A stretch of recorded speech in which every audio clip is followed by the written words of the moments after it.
Number 1، کلام سے پہلے سلام۔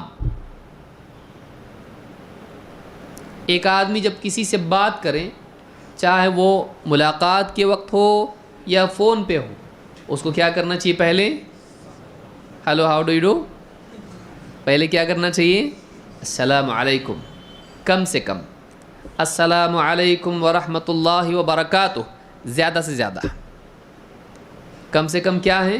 السلام علیکم، اور زیادہ سے زیادہ السلام علیکم ورحمۃ اللہ وبرکاتہ۔ بس السلام انتہا علی البرکہ، سلام ختم ہوتا ہے برکت پر، آخری جملہ برکت والا ہے۔ تو کلام جب ہم کسی سے کریں، کسی سے بات کریں، تو پہلے سلام کرنا چاہیے۔ اللہ کے نبی صلی اللہ علیہ وسلم فرماتے ہیں من بدأ بالکلام قبل السلام فلا تجیبوہ، جو آدمی سلام سے پہلے بات کرے اس کو جواب مت دو۔ جو آدمی سلام سے پہلے کلام کرے جواب مت دو، یہ اس پر تردید ہے کہ وہ اس لائق نہیں کہ اس کو جواب دیا جائے۔ کیوں؟ اس نے اسلامی ادب کو توڑا ہے۔